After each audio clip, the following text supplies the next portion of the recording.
What's going on, guys? Welcome back to the Gen Z Money Podcast, where we turn financial peace to your reality. I'm your host, James Bowman, and today I talked to Allie, who is half of the Financial Intentions group. Her and her sister created this group, this business to help not only educate, but also coach and inspire people to start their financial independence journey and work their way through.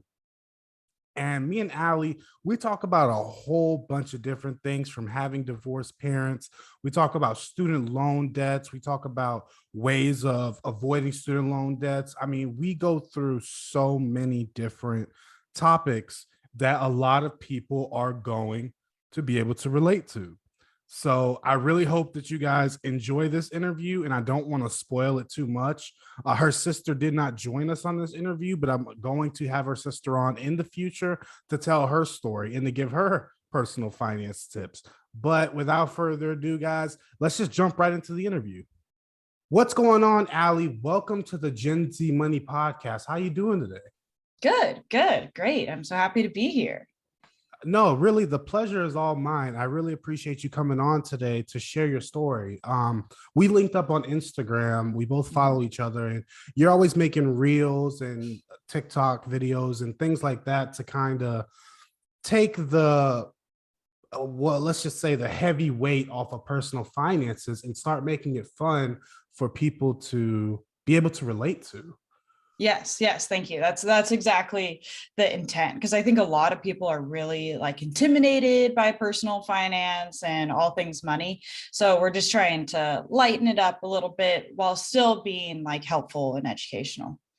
Absolutely. And your Instagram, and of course we're gonna reference it a lot later, but you're the Financial Intentions Instagram. You're half of it. You and your sister kind of duet Yes, the yes. Instagram. Yes. Yeah, we are Financial Intentions with Allie, and Charlie is our full business name. And so I'm half of that. Like you said, I'm Allie. And that is awesome. And of course, we will have your sister on in the future. She had some things coming up, big life events, and wouldn't want her to miss them for the world. So I look forward to having her on and maybe even having a show with both of you guys on in the future, if Yeah, that's what it comes to. yeah, good idea. So, Allie, let's go ahead and jump back to the beginning. Let's go to little Allie in fifth grade, right? Okay. How was money talked about and viewed as you grew up? Well, so little Allie had divorced parents, and I bring that up because we had two different households that really shaped our money. So our views of everything, but of course, views of money being one of them. At my dad and my stepmom's house, we were given an allowance, like a weekly allowance when we were there for doing some chores and stuff. And my stepmom especially was like super diligent about teaching us that that was our money. And so if there was ever anything that we wanted to buy or wanted to spend money on, and it was not our birthday or not a holiday or something, then she would always be like, oh, do you have your allowance?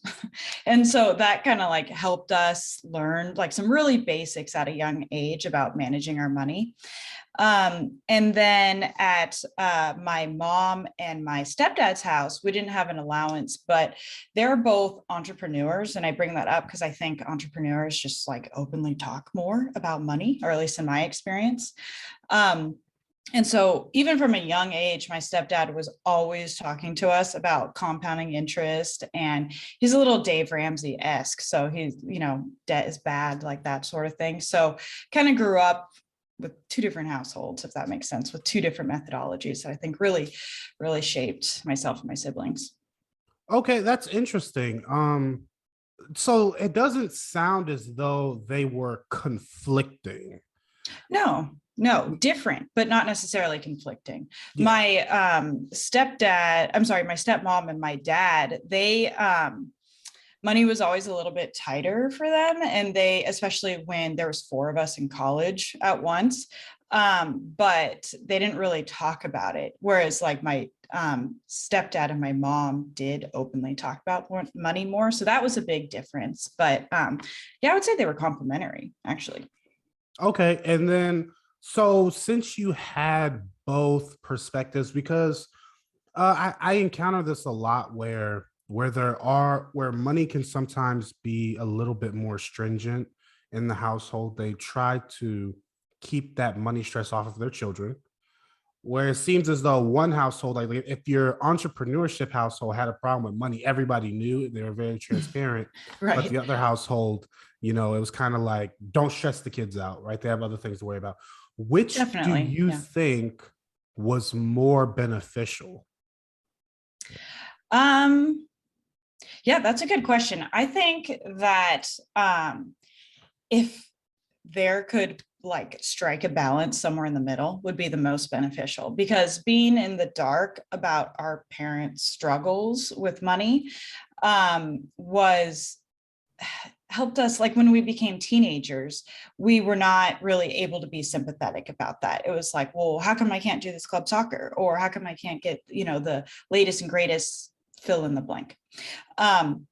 And we were kind of sassy about that occasionally, or we could be, like, I think a lot of teenagers are. And so we could have been more sympathetic or understanding if they had just been open about what was going on.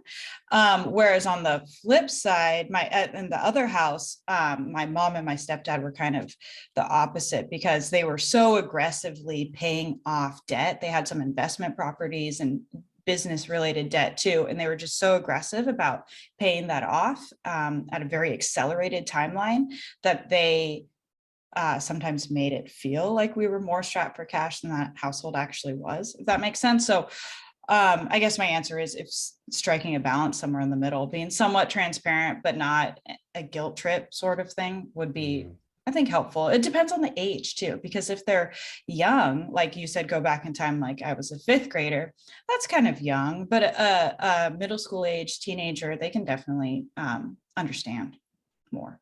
Yeah, I 100% agree on that. I think that there is a very fine balance because when there is struggles, money, especially money struggles, you want to try and make it a teachable moment. And I'm not in a I was gonna say I'm not an adult. I'm not a parent, so I don't quite understand that balance yet between letting your children know about finances, how much to get them involved in it. But I do know enough to say, like, you cannot keep them 100% shunned out, Mhm. because then if you're making mistakes, they're not going to be able to learn from your mistakes, and they're Totally. going to end up repeating your mistakes as they grow up. Yeah, yeah, totally. Yeah. And I am a parent. We have two young boys, almost 4-year old and almost 2-year old. So they're too young, I think, to really like let them know if there was a financial, a negative financial situation going on. But as they got older, I think we would talk more about it if that were to happen. Gotcha. Okay, so let's talk about once you turn 18, you move out, you have to make big decisions like Mhm. getting a car, going to college, credit card debt, all these things that the normal person runs into. Mhm. Were you running into these things as you got older? Were your parents kind of helping you navigate away from some of these crippling financial mistakes? Yeah, I think I definitely had, like I had mentioned, my stepdad was is Dave Ramsey-esque. He definitely was always talking to us about like treat your credit card like a debit card, meaning like don't spend money on it if you don't have the money in the bank to pay it off. And so we kind of I always had that in the back of my head. So I never really got into a credit card debt situation. But I did have student loans to pay off, especially because I did graduate school right after my undergrad. And so I had some student loans from that to pay off. But it wasn't something I had to deal with right away when I was 18. When I was 18, and the whole time while I was in college until I was 23, I was just in charge of kind of managing my own mini college budget, which is very small and manageable compared to a grown-up budget, I guess you could say. Gotcha. So how did you, because if your parents were Dave Ramsey, a big component of Dave Ramsey is like no student loan debt ever, right? So were Yeah. your parents kind of like, Allie, I really wouldn't do this if I were you, or were they kind of like, look, you have to make your own decisions. You have to make your own mistakes. Or how was that conversation navigated, if it even did happen? Yeah, so my mom and my stepdad talked to us about making sure we picked a college that was, I guess, had the right price or was worth it to us. And so we were on the hook for 1/3 of our college expenses. So our parents were still super generous. Obviously, they helped us with 2/3. But I think that 1/3 of our own responsibility for undergrad, after that, post-grad was 100% us. But having being responsible for 1/3, I think was a blessing that I did not recognize at the time, because it helped me pick a certain state school instead of this other expensive private school that I got into. And I worked the whole time I was in college to pay off my 1/3 while I was in college instead of take on debt for that. But they did kind of caution me a little bit if the master's degree was worth it because of the debt I was going to take on for that. But they weren't as pushy about that, because I think they were just happy I'd already graduated with my bachelor's degree at that point. Gotcha. And then what did you end up getting your master's degree in? I have a master's in business administration with an emphasis in accounting, because my bachelor's degree is in accounting. So I am a CPA, and to pass that exam to become a CPA, you have to have 150 university credit hours. So most people end up just getting a master's degree to qualify to sit for the exam.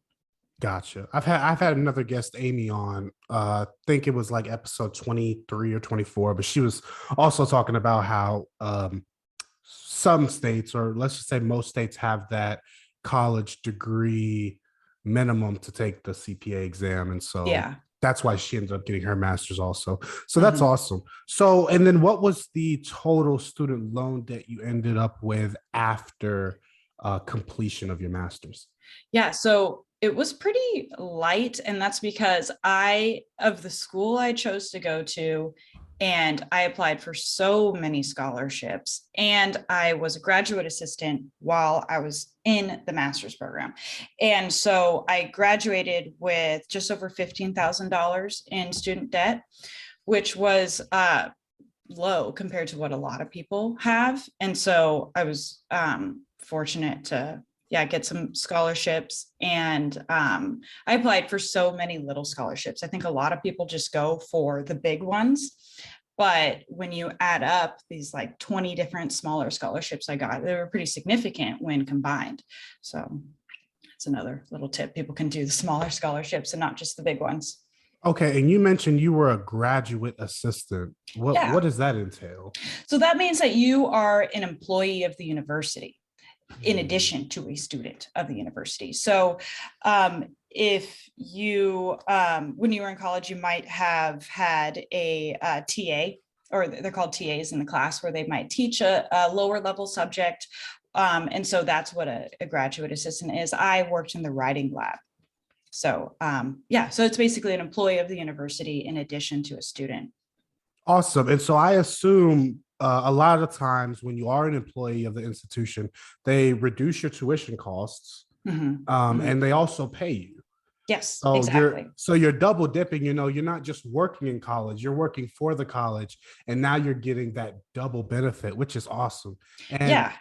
to say that you ended at $15,000 at the Mhm, end of a master's degree, and let's just, and even if we chalk up the first 4 years as a wash, I mean, mhm. 2 years of college with $15,000 in debt, that's pretty impressive, and that's Yeah. pretty manageable.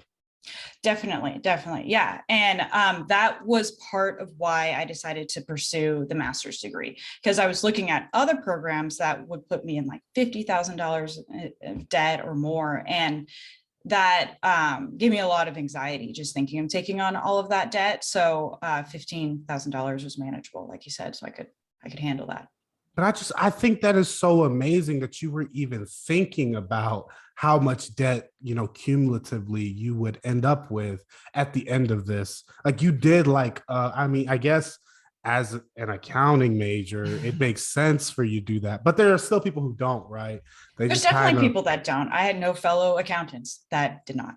Yeah. So it's like, it's hard to say that, school taught you to do that, but it's awesome to see that you were thinking about the entire debt load and thinking about how you're going to actually deal with that on the other side, because it's a part of that. I don't, I like to say that student loans are like the easy way through college.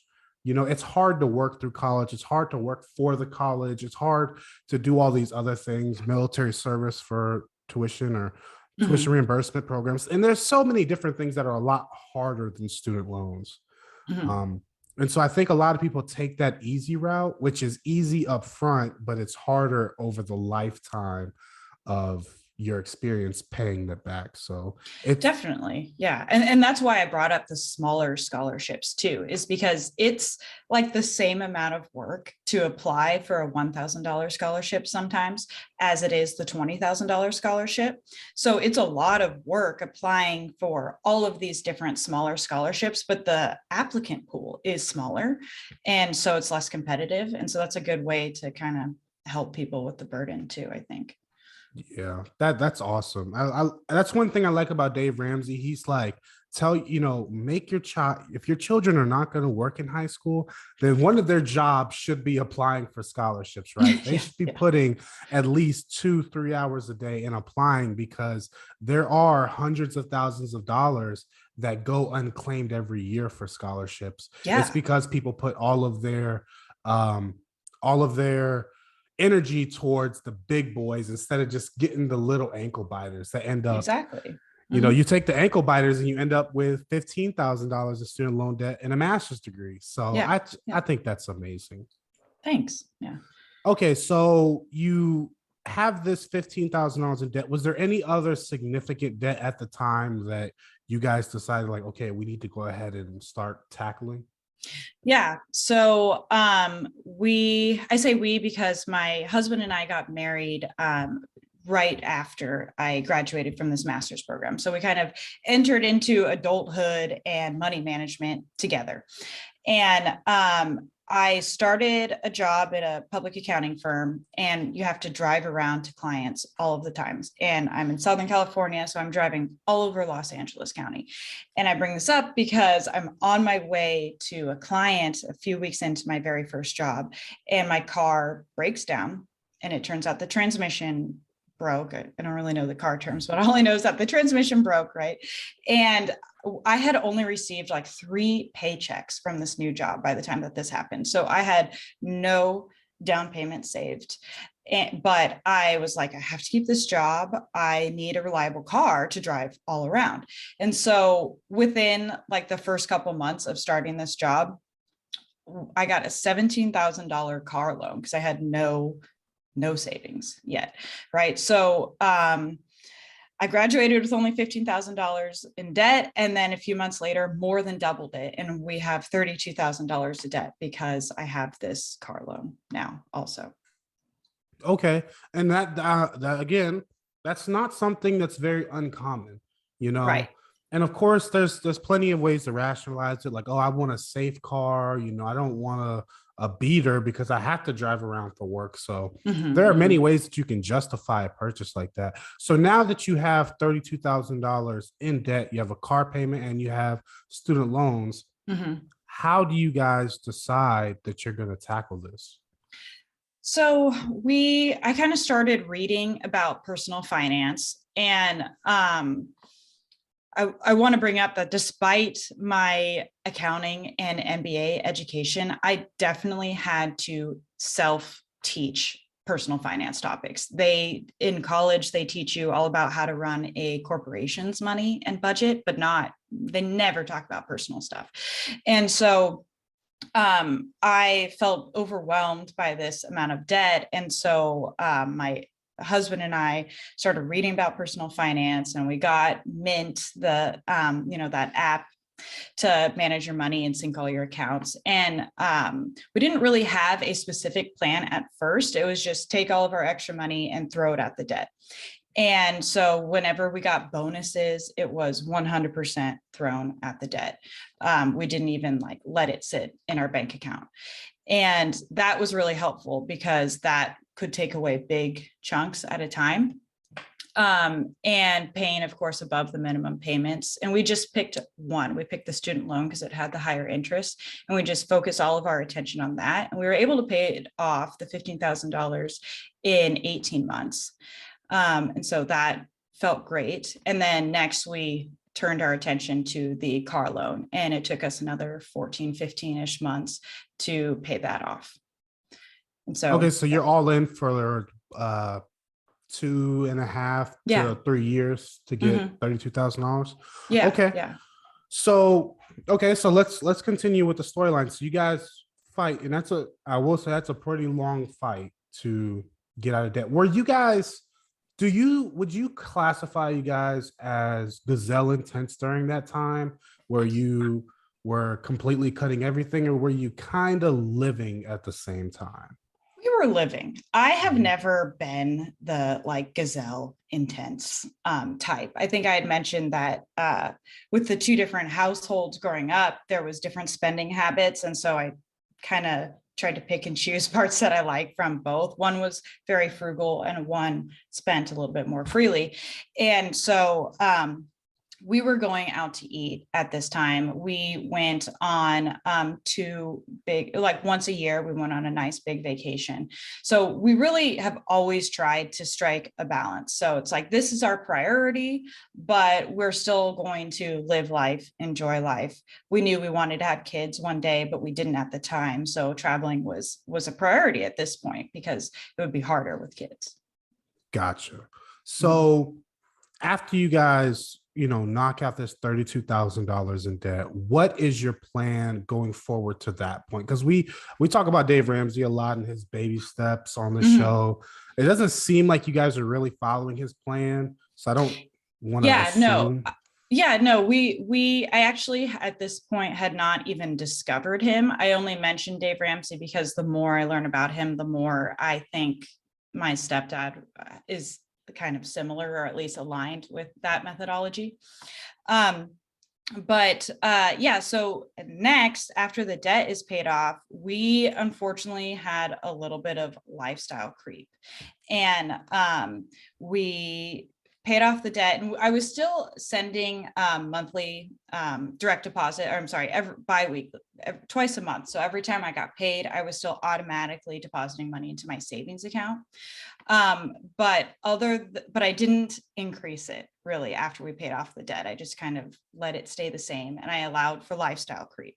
And I bring that up because it kind of derailed our other ideas. So we had ideas like we wanted to buy a house, but it didn't, they weren't really priorities that we had agreed upon and set like we did with the debt. So it was kind of like this idea. And I think it's really powerful to specify something as a goal with a timeline, because that's when you get more serious about it. And so we were not serious for about 2 years, and we were going out to eat and going on bigger and more frequent vacations for a couple years. And then we wanted to buy a house. My mom is a real estate agent, so she was really kind of like pushing, like, you should buy a house. And so in 2016, we bought a house we bought a house with a 3% down payment, which is like so low, right? Like we only had a $20,000 down payment in Southern California, which is like nothing. And so then we had this big mortgage to take care of. And that was kind of a like shock to our system. Like, okay, I guess we better slow down our spending, because now our mortgage at this point was twice as much as the rent we had been used to. Oh, that was actually my follow-up question was, did your living expenses go up? Because a lot of times people think, you know what, it costs the same to rent and it costs the same to buy, so why not just buy? But then they don't realize all of the hidden costs that comes with owning, like property taxes, insurance, HOAs. I mean, all of that stuff. Yeah. So between when I say that our new mortgage payment was twice as much as the rent, I'm including the monthly amount for property taxes and homeowners insurance. Okay. So you guys, again, I'm really not trying to like advertise you, but Mhm. like everything you're doing, these are common mistakes that I think a lot of people make. Of For course. example, Yeah. the lifestyle creep. You know, it's very easy, especially if you and your husband have been fighting and clawing for 3 years to knock out over $30,000 in debt. Mhm. It's very uh deserved that you kind of let down your shoulders and say, yes, Totally. Yeah. we're We were like, oh, we're throwing as much as we could at the debt, while still having a somewhat balanced lifestyle, like we talked about. But we totally felt like, oh, now we deserve this. We deserve to go out to eat as often as we want instead of try to stick to like our monthly goal of how much to go out to eat. And I think when people do that, it's not that you're not deserving of some sort of reward, but you just have to be cognizant of like what are the financial impacts of these frequent like treats to yourself. Mhm. Yeah, I love that. I 100% agree with that. I think everything is bad if you do not moderate it. Yeah. Yeah. So, Yeah. Whether okay, that's candy or spending. exactly. Yeah, exactly. Candy or spending. Yeah. So, you guys buy this house. Let's go ahead and get into that a little bit because I'm really intrigued by your choice of home purchase. Yeah. So, you mentioned you kind of allude to this on your profile. So, you mentioned that you purchased an older home, let's call it. Yes. Yeah. Um, We can call it historic because it is a registered historic house. That's how old it is. okay, so was that the only thing you guys could afford? Was that um intentional? What was the motivation behind that? Yeah, so it was pretty much the only thing we could afford. So like I mentioned, we're living in Southern California. We're in Orange County. And so it's everything is so expensive here. And my grandparents and my mom have always been very involved in real estate. My mom actually works for my grandparents' real estate company. And so they have this philosophy of kind of like always buying a house with good bones, which my grandma uses that phrase, and she means a good layout. And then everything else can be fixed or modified, but changing the layout of a house is like the most expensive thing you can do. So when we found this house, it was so beat up. Like literally we walked up and I was looking at my mom who arranged this whole showing. Like, are you serious? This house is a total dump because the exterior paint is like chipping off. Like you could just rub your hand down the stucco and like big sheets of paint were just falling off. And the people who were selling the house or currently living in the house did not clean up. Like it was a mess, and there's this big ugly outdated looking furniture that didn't even fit the room, etc. And so it didn't show well. And so I was not interested in it, but my real estate family was like, no, look past this. You can repaint, you can redecorate, you can refinish the floors. These are easy things to fix. And a lot of other people can't see past that, and it was like the ugliest house on this nice looking street. And I saw that as an eyesore, and my mom was like, no, this is great. You want to buy the ugliest house on the street because when you turn around to sell your house later, they use comps or comparisons. So when a neighbor house sells for a lot of money, then that increases your home value. So being the ugliest house on the street is kind of a good strategy, especially if you plan on fixing it up. Yeah, So I that's a think very roundabout way to say how we ended up in this house. no, but I think that that's great advice for people who are going to be buying a house because the thing is, you never want to buy the best house in the best area. Why? Because your your upside is so much lower than if you get something that is cosmetically unappealing. Mhm. And because cosmetics, I think people are very afraid of cosmetic work when it comes to home, like painting or Mhm. hardware or having good bones, now Mhm. having good studs, having good load bearing Mhm. walls, having good electrical, and these are all very expensive Yeah. things. But things like paint or even old furniture, old appliances. These are Mhm. things that are they should be overlooked, especially if it's a ugly house in Mhm. the nicest neighborhood. Yeah, yeah. So I mean, I wouldn't say we're in like the nicest neighborhood, but we're in a nice, certainly nice enough neighborhood, and it's a nice street that we're on. Mm. And so, have you? How has improving that home affected your overall net worth? So our first, I want to just frankly admit that because we bought the house in 2016 and the housing market has increased so much that just owning the house and literally doing nothing has increased our net worth. So I would like to first have that honest disclaimer there.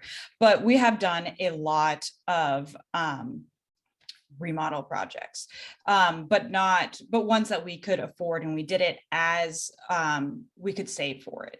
So we completely remodeled the backyard. We like it had all these broken pavers, and we ripped all that out, laid down new concrete, new landscaping, and then we did a similar thing in the front yard. Of course, the first thing we did was address the chipping stucco, and we repainted. We picked a nice color that goes with the architecture of the house, as opposed to it was this like gray yellow color before. And then as time and as our money has allowed, we've done other remodel projects, like refinished certain wood details in the floors and etc. And I feel that all of this has really increased our net worth, because now we are not the ugliest house on the street. Now we kind of fit in better. When we go over to neighbors, our house looks more like theirs. So now basically we've brought up the value of our house and the way our house looks, and it matches the street. And so that definitely adds to our net worth. And my real estate family, and if you look on Zillow or Redfin or any of those tools, a conservative estimate would be that since 2016 our home values increased by like $300,000. So that's been a good investment for us. But you really have to like sit on a house and kind of buy a fixer upper, like we specified, to see a house as really an investment. I think if people who try to flip houses fast, that's where it gets dangerous. Mhm. And what you're kind of describing, there's a term for it. It's called a live-in flip. Even though you guys might not be intentionally trying to flip it, but buying the rundown house, living there, Mhm. and fixing it up, building equity. And of course, like you said, the market has gone absolutely bananas, especially in the Mhm. last 3 years. Yeah. But even then, even if the market had not done crazy, I'm sure that the value would have still gone up with all the renovations you guys have put in. Yeah, And absolutely. and Mhm. the great benefit is when you live there now, if you sell it, if you since you've lived there 2 of the last 5 years, if you guys do end up selling it in the near future, all of that gained equity you're going to get as tax-free profit. Mhm. So Mhm. that's another Yeah. benefit of actually living there, living in a construction zone. You get the tax Yeah. benefits. Yeah, yeah, But totally. Yeah. And it hasn't been, luckily, that much of a construction zone on the inside, or at least pretty short periods of time. So, like I said, with the whole good bones thought process, is we have a few replacement things, like we've replaced appliances, but we've never had like big kitchen remodels or anything like that, where it's like a true construction zone. So, luckily, we haven't had to really do those projects. gotcha. Okay, so you guys buy this house. I know we're kind of jumping around a whole lot, but you guys buy this house. It ends up in the long term, it ends up being a good buy. But in the short Mhm. term, it was kind of constraining on you guys. Yeah, Um, yeah. So when we first moved in, we had a little bit higher of an interest rate too, because that was in 2016. And of course, the interest rates really dropped in 2020, 2021, and the first part of this year. And so we felt more strapped for cash. But as soon as the interest rates dropped, we refinanced for a lower rate. And that ended up saving us, I think, like $400 a month once we were able to refinance for a lower rate. And of course, we had a little bit lower of a principal by then too, because we had been paying our mortgage on time, of course. So that helped too. And I think some people kind of view refinancing as this opportunity to like cash out or, get money out, but it of course should also be seen as a way to lower your monthly payment if that's something that's desirable. Gotcha. Yeah, I'm not a big fan of. I have a quite a bit of equity in a couple of my properties. Mhm. By a couple, I mean two. I only own three, but I haven't. With the real estate market going crazy, I haven't had the desire to really pull any equity out, just Mm. because I don't know. I think there's a balance between wanting to be, completely leveraged out of your butt or Mhm. having a little bit of security just in case the market fluctuates in the coming years. So Totally, totally. But I think you are a person who's disciplined with their finances. So of course you would have that sort of methodology. I think other people might get those flyers in the mail about like, oh, $50,000 cash out, because they send those out so much, especially when the rates were lower, that I know of some other people that have been tempted or even taken advantage of that. So, but I'm glad you didn't. yeah, I mean, I guess it's just it's one of those things you have to weigh the costs and the benefits Right, when the right. time comes. Yeah. So, do you guys plan on paying off your mortgage early, or is that something that you're kind of just you'll hang it around for now, maybe get aggressive with it later, or what's your Yeah. philosophy on that? So, yeah, kind of hang it around for now, pay it off, get aggressive with it later, like you said. So we were able to refinance for a lower rate. And so now it's totally low interest debt. So instead, we're focusing on investing and starting a 529 account and investing in that for our kids. So yeah, it's not a priority for us right now because it's a low interest debt. Now, once we have even more in our investments accounts, maybe that'll switch, but for the foreseeable future, we're not interested in paying it off aggressively. Gotcha. Yeah. I don't have a problem with that. I mean, if you do, you do. You don't, you don't. I think they're both pretty good options at this point. Yeah, they are. Luckily, it's like, what's the better option for us kind of choice as opposed to a good and bad choice. Exactly. Exactly. So another thing that you allude to on your Instagram, which I really want to talk about because it is such a conflicting argument that happens in the financial independence community, which Uh-huh. is you cutting back on working. Yeah. Now, a lot of times we both know and the listeners understand the power of compound interest, and they Mhm. understand, the more work you put in now, the less work you have to put in later. Exactly. Mhm. You've decided to instead to use your current financial let's what word to use, your current financial well-being, to step back and work less to have more family time. So can you Yeah. talk about how you came to that decision instead Yeah. of kind of going extremely gung-ho now to retire earlier?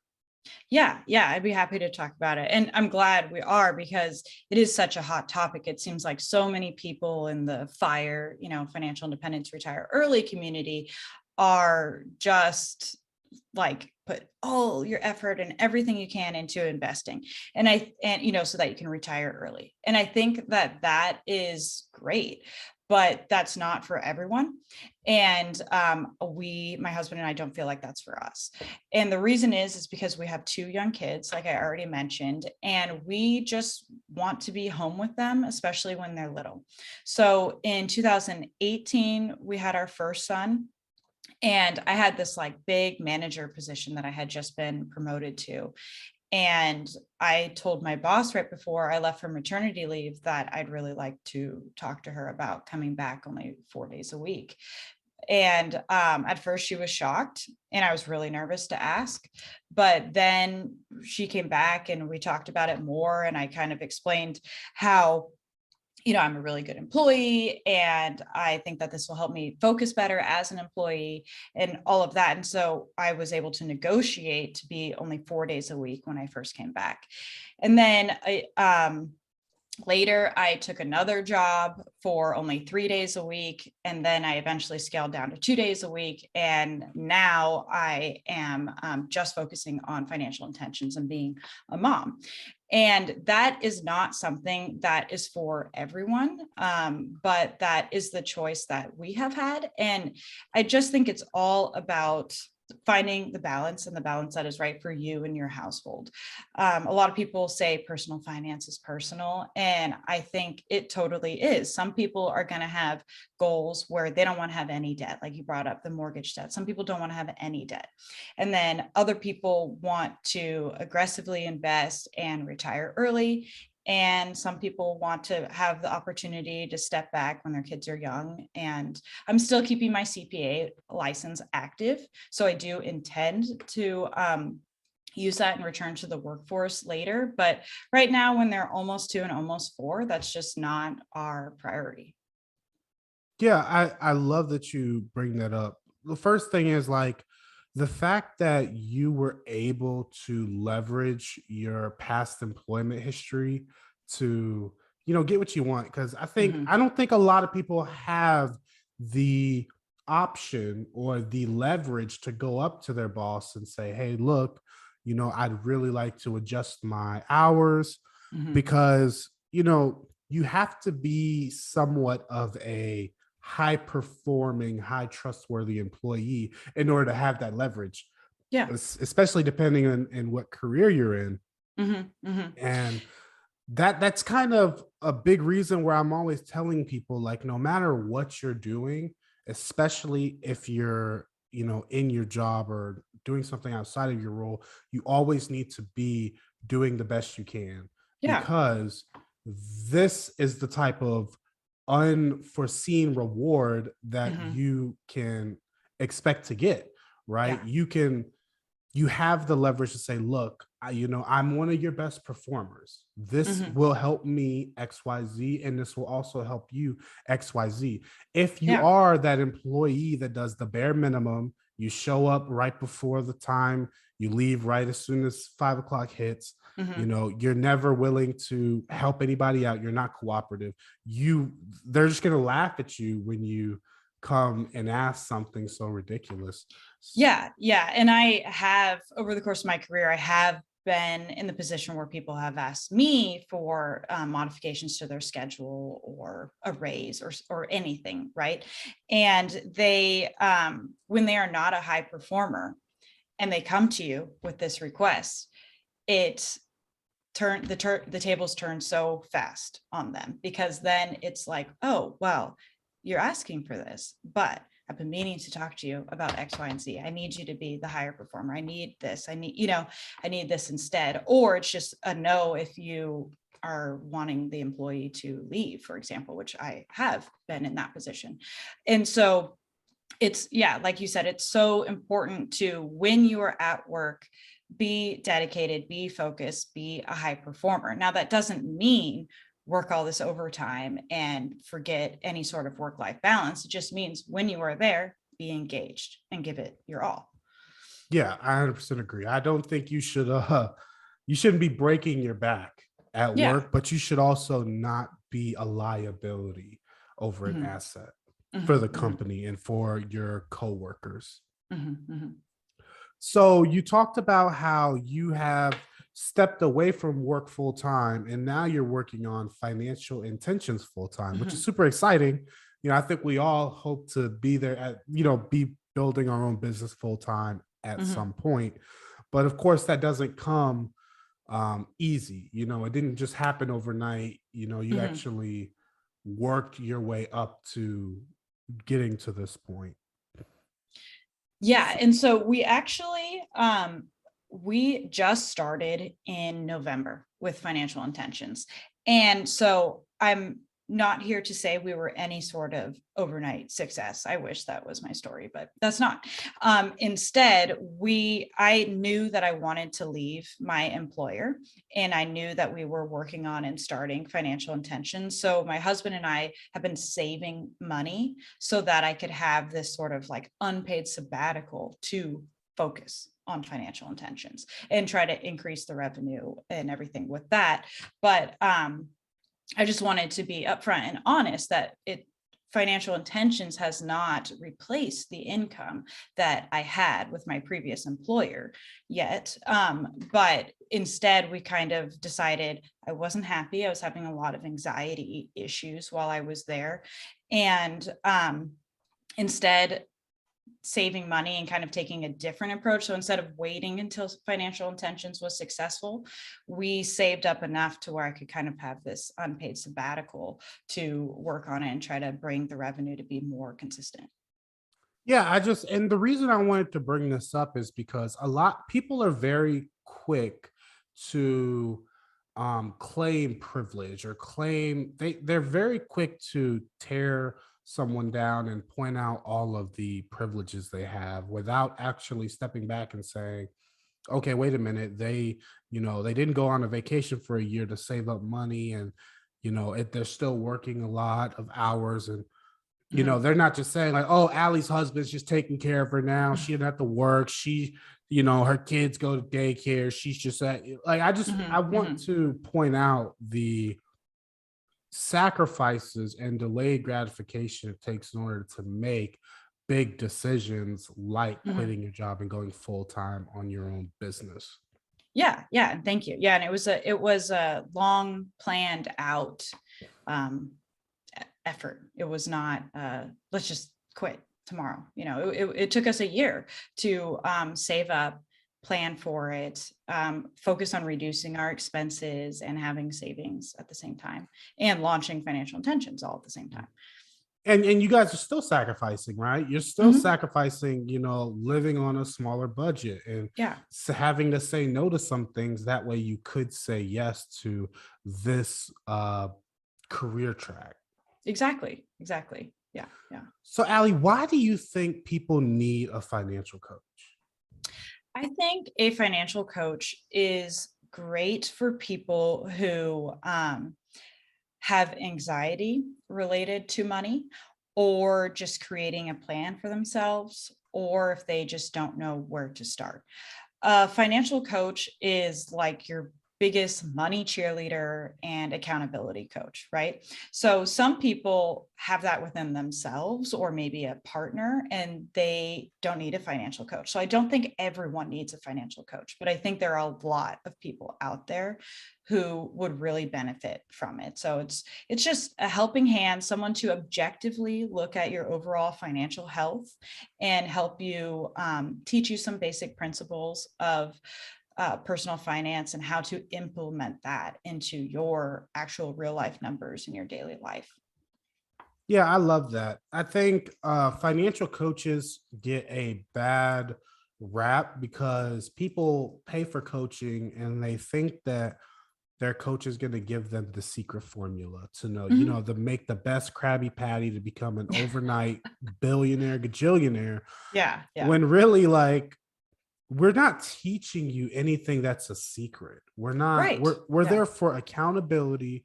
And Mhm. mainly we're there to expose your weakness because a lot of people won't expose their own weakness. And Mhm. so that Mhm. is our job. So if that Yeah. weakness is in your budget, or if that weakness is in your employment, or if that Mhm. weakness is in your mentality, Mhm. whatever that is, Mhm. it is our job to expose it to make you better. We're not here to just give you, like I said, we're not here to, you're not going to be the next Mr. Krabs opening up, it's just, yeah, I Yeah, just think finding that secret investment that nobody knew about. Yeah, that's exactly.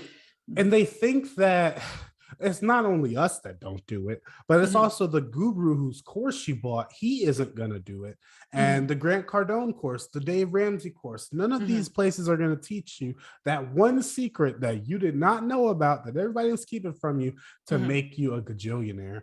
Yeah. So, I think it's really this financial coaching industry is so similar to like fitness, right? So you if you don't put in the work to get fit yourself, it's never going to happen. It doesn't matter how many personal training sessions you show up to. They're going to be your accountability coach and check in with you and show you their tricks and things that have worked for them and their clients. But at the end of the day, the person who sees the benefits is the person who puts in the work, not just the person who signs up for coaching or personal training. Yeah. And just to put it right back on fitness, like a fitness instructor isn't going to give you the secret workout that nobody else does. It's going to give you a 6-pack overnight. They're also not going to give you that secret food that burns 10 pounds of body fat every time you eat it. It's like they're going to show you the same thing that they show everyone else. But it's going to be tailored to you, and they're there to hold you accountable, to make sure, because like you just pointed out, I give you all the tools in the world, but if you do not use them, then they're useless. And you can get the same tools on YouTube. You can get the same tools on Instagram, on Twitter, on wherever you can find these tools, but implementing them to get the proper outcome you want is where I think a coach in any aspect, a business coach, life coach, I think therapists are coaches. I mean, we're all about just giving you the tools, but if you don't use them, then unfortunately there's not much more we can do. Yeah. And it's about, the people who have the most success, I think, also sign up for a financial coach where they get along, like personality wise, because if this person is going to be your accountability buddy and check in with you, you don't want to be intimidated by them or anything, you want to get along and have a nice relationship. And so it's awesome that there's so many different financial coaches, because people can go out and find the one that they can relate to the most. Yeah, exactly. I 100% agree. Allie, so what are some of your short-term money goals that you hope to accomplish within the next year? So our short-term money goals are to get financial intentions to a point where we can have a more consistent and higher revenue stream. So we are kind of we're still investing in my husband's 401k, but I luckily have enough in my IRA and 401k where it's just kind of going to be on hold for the next 6 months while I focus on financial intentions. So our financial goals are really maintain for the most part and try to build the business. After I'm giving myself through the end of the year to do that before it kind of switches back to a side hustle. And then, then we have bigger long-term goals. Okay, yeah, and I just want to point out, like, you're in a very transitional phase of your life. Definitely. And so it's really important that, you don't have to try to build Rome, while you're transitioning. You don't have to try to build a real estate empire or, max out every retirement account while you're still trying to get this business off the ground. Christy Wright, part of the Ramsey Network, she has a book. And the title is something along the lines of, don't quote me on this, but I will have it in the show notes. Okay. But it's the Guilt-Free Guide to Life and Health Balance, something like that. But it's such a great book because she talks about like doing what's right now. And so what's right for you guys right now might not be to max out your retirement accounts or maximize your income. What's right now is getting this business off the ground, like you said. Yeah. And you have to be able to put down some plates in order to spin the plates you want to. That way you don't end up dropping everything. Totally. Yeah. And I think a lot of people are able to manage starting a business and working. And I think that's great. But us just wanting to also be around more for our kids is kind of where I was like, I'm juggling too many balls. Some of these are glass balls, like the parenting ball, where others, like my career is a tennis ball. I can drop it for now. And pick it back up. Oh my God, I love that analogy. You have to prioritize. Yeah. I mean, wow, that's an amazing analogy because it's true though. Like if you drop your career ball and it's a tennis ball, you don't have to worry about it shattering and being difficult to rebuild. It'll just come back to you. But a parenting ball is definitely, you can't, unfortunately, don't drop that one. Don't try not to drop that one because that one is a lot more fragile. Yeah. And so it was just too much to juggle. So that's where running the business was a priority. So those are the ones that we felt that we could juggle now. And I just am trying to be really transparent about this transition. So anybody else who's aspiring to start a business can realize that, like you said, you don't have to build Rome. You can take smaller steps in the right direction. It doesn't have to be like this massive, overwhelming thing all at once.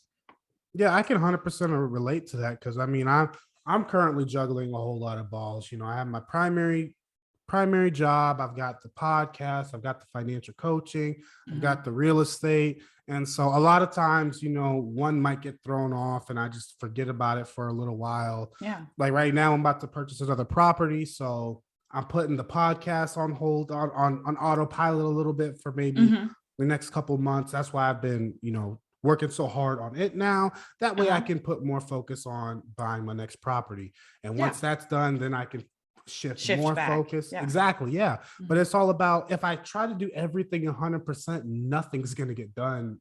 Or you're going to be super burnt out. Exactly. Yeah. So I can 100% agree with that one. So Allie, what are some of your long-term goals for your finances that you hope to accomplish within the next 5 to 10 years? And what does the finish line look like for you? Yeah, so in the next 5 to 10 years, I hope to continue to be able to strike this part-time or flexible work schedule while still investing and building our home equity and contributing to our kids' college saving fund. So, but then after about 15-ish years, 10 to 15 years, my kids will be off to college, or even once they get to high school age, which is about 10 years out, 10 plus years, then I think we'll focus more on that, like maxing out our 401ks and doing some other investments. If it comes sooner, because we're financially able to, that would be great. But we feel that we're on track now to retire by our mid 50s with this pace. So we're comfortable with that. And I feel like I've been talking through this whole episode, for us, it's all about finding that balance. And so we want to still be active in our kids' extracurriculars and schools for the next 10 years. So finding that flexible work balance is what we're interested in. Yeah, I think that's phenomenal. I mean, yeah, I think that that's a good choice. I think that this game we're playing, life, it is a long-term game. It's not to be played for the short term. And we realize we can look at other people and realize that people who are playing for the short term, they end up not exactly where we want to be. So I like that you have a long-term aspect, and everything, and all of the choices that you're making up to this point and going forward aren't just to satisfy the short term, but really they're for the long-term benefits. Yeah, very much so.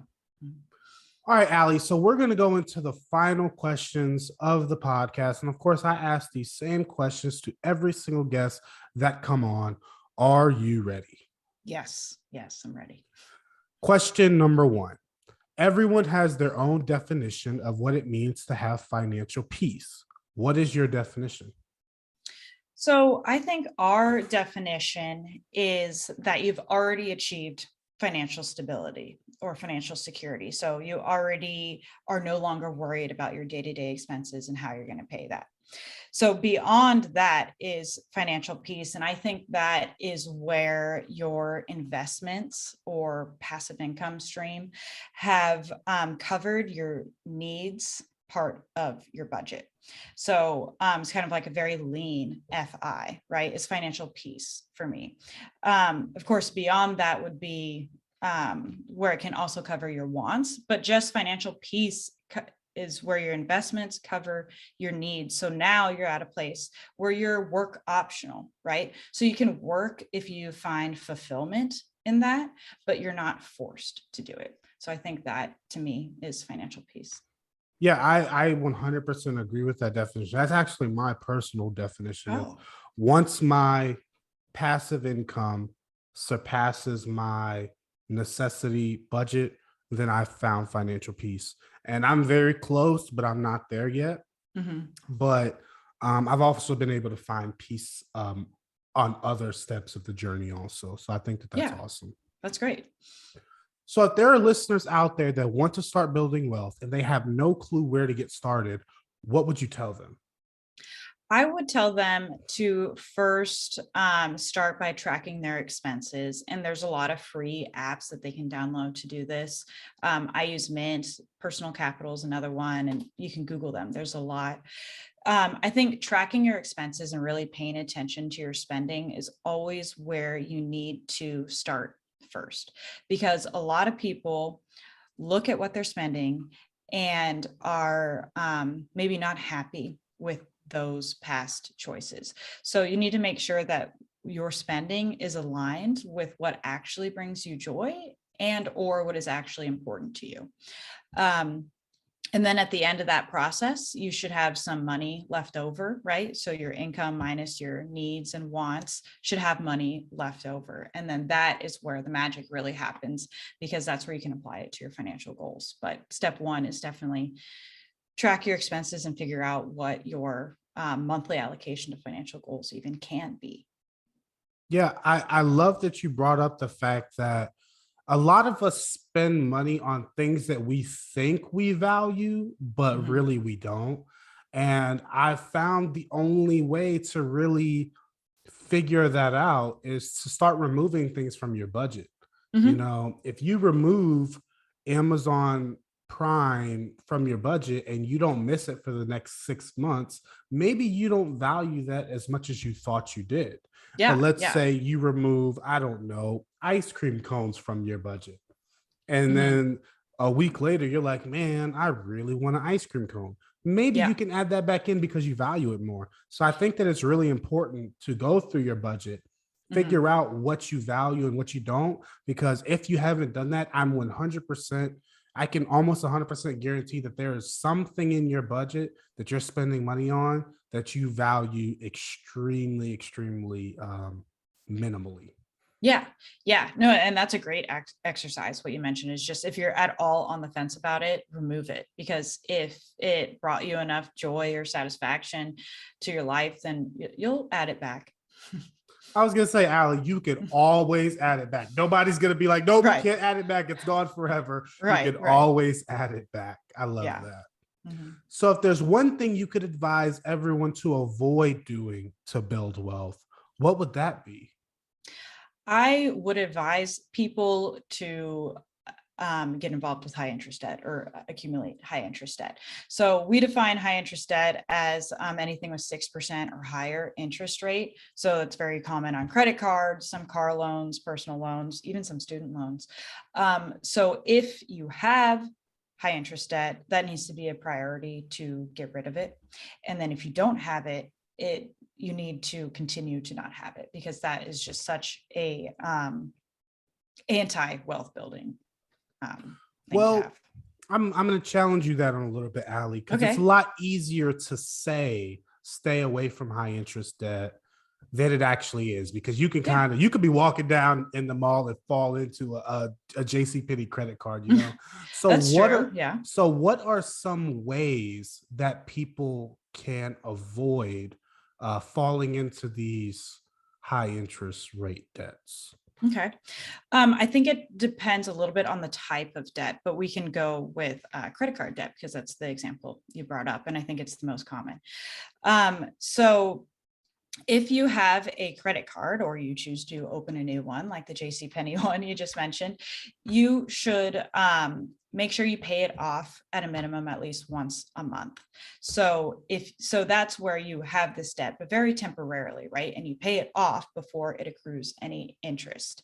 I would definitely make sure people have some sort of budget buffer or like a mini emergency savings to help them ensure that they pay off their credit card each month, even if they have some, oops, I overspent at JCPenney's or wherever. You are still able to get out of that high interest debt because you have this cash cushion.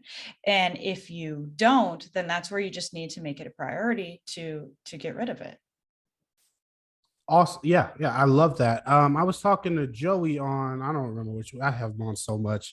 He's our resident financial advisor, but he made a statement that was pretty awesome. Is like, as soon as you use debt to pay for something, you turn it from a luxury to a necessity.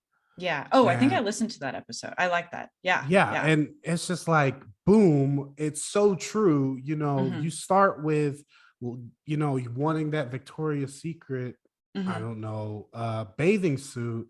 And Hmm. now you turn that from a luxury into, now you have to pay that back. Right. Otherwise, it's going to start compounding and you're going to pay it back tenfold. So, Yeah. Yeah. And we really like that 50-30-20 budgeting model. And so if you, and with your exact example, shopping would normally go, especially for something like a swimsuit, would normally go in the wants part of your budget, but minimum debt payments is in your needs. So it like quite literally in the 50-30-20 budgeting model moves that type of purchase into the needs now because it's your debt.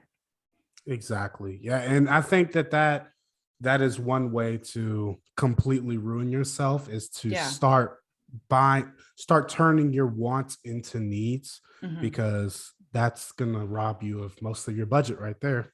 Hmm. Hmm. Last question, Ali. If there's someone out there that doesn't believe they can reach financial peace due to their age, their race, religion, sexual orientation, etc., what would you say to change their mind? Well, first, I would like to acknowledge that I do think there are obstacles for some of those groups that you mentioned. And it's important to advocate and vote to remove those obstacles as much as possible. But today, while we have them, they don't completely prevent people from achieving financial peace. It just may be a little bit longer or harder of a journey. And that is where getting a financial coach or even just a friend, if you don't feel like you're in a place for whatever reason to sign up for a financial coach, then just getting a friend to be your accountability buddy and check in with you. I think that is a great way to just get started and kind of shift your mindset that I can do this and I have this person who's checking in with me along the way to help me in my journey. Yeah, I love that. I think that, if you look hard enough, you're always going to be able to find someone who looks like you, acts like you, and they're doing what you want to be doing. You Yeah. just have to look a little bit harder. And I do love that you brought up, we need to be able to recognize that there are obstacles that you may face as a woman that I won't have to face, but there also might be obstacles that me as a Black man have to face that you don't. And I think Absolutely. that, um, my only danger that I see with that if you because how can I say, I don't want to be disingenuous when I say this, but you have to be careful how much power you give that obstacle. Because Hmm. if you give that obstacle too much power, then it makes the decision making power for your life. And I am a Yeah. big advocate of, I make the decisions for my life. I'm not going to let Hmm. someone else make those decisions. So we Yeah. can recognize it, but we can also decide to take the power away from them and Mhm. find ways around it. Right, right. Don't let it become an excuse as to why you can't get started or why it won't work for you. Yeah, exactly. Don't let it become an excuse. That's exactly what I Hmm. was getting at. Hmm. Allie, this was such an amazing interview. You brought so much value to this. Where can people find out more about you? Thank you. We are very active on Instagram. Our handle is Financial Intentions. We're also on TikTok as the FI Sisters. And we have a website too, financial-intentions.com. And people can totally feel free to DM us on either one of those platforms. And on our website, we have more contact us information like an email address. Absolutely. And of course, guys, you guys will not have to go far. I'm going to have all of the links to their website, Instagram, TikTok, and everything else linked in the show notes below, where you guys can find that super duper easily. Yeah, Allie, this has been so awesome. I really appreciate you coming on today and having the conversation, telling your story, and again, bringing so much value to the listeners because I'm sure there are people that are going to be able to relate to you. Maybe women that want to end up becoming a stay at home mom or even just Mhm. stepping back from their job. So to Yeah, be able to yeah, and dads see, too, because there's some dads that do oh, that yeah, too. that's me. That's me. I'm Oh the yeah, dad. yeah. That's why Oh, that's why I love real nice. estate because I want to be an active father when that Yeah. time comes. But Uh-huh. I think that this is going to give a lot of power to people to realize, like, wait a minute, I can go and ask my boss to drop down to 4 days, and they might say Mhm. yes. Yeah, So yeah, yeah, yeah. If they say no, you're just in the same position you are today, right? ask, closed mouths don't get fed. So ask and you shall receive. Yeah, yeah, yeah. Well, thank you so much for having me on this podcast. It's been great, and you're great to talk to. No, yeah, the pleasure is all mine. But I hope you have a blessed rest of your day, Allie. Thank you. Same to you. Bye bye. Okay, bye. And guys, that was my interview with Allie. I really hope that you guys got some useful information. I asked some, out of the box questions because the way she is doing this personal finance thing is unconventional, meaning it's not the optimal route, but it is the favorable route for her and her family. Right. A lot of times when you're in the personal finance community, you try your best to front load the work, do all the work up front, and take advantage of the power of compound interest. But you have to understand when you do that, you end up having to put some things on the back burner. Everything is not right today, right? You need to spend your time doing what's right now. And so what's right now for her is her to focus more on her family and her children and less on her career. And we also talk about how when you are a good employee, you can go and talk to your boss and adjust your schedule to accommodate your life. It's not their way or the highway, especially when you're a really good employee and they don't want to lose you. They're more willing to work. And that's why I always tell you guys, no matter what you're doing, you need to be doing it to the best of your ability, meeting every standard and blowing the standards out of the water. With that being said, guys, I'm going to be linking her website and their social medias and everything down below in the show notes. So you won't have to go far if you want to reach out to them. They're awesome. Like I said, I'm going to have her sister on in the future to hear her story and, how it shifted and made half of financial intentions. Right. So, with that being said, guys, of course, I offer financial coaching. You can find that down below in the description. Make sure you follow us on all social media. Shoot over a message if you have any questions. I personally answer all of our messages we get on social media, so you can reach us there. We have a YouTube that you can watch the show if you don't want to listen. You can subscribe to us there. We're all Gen Z Money Podcast everywhere. And of course, all of that is down in the show notes. And make sure you guys rate the show and leave a review. It really helps out the show. I don't think you guys understand the power that ratings and reviews do for small shows like this. So I hope you guys are enjoying and sharing it. But I'm going to get up out of here, guys. I'm your host, James Bowman. And always remember, you're only as secure as your ability to perform. So spend your life accumulating assets that can perform for you. Later, guys.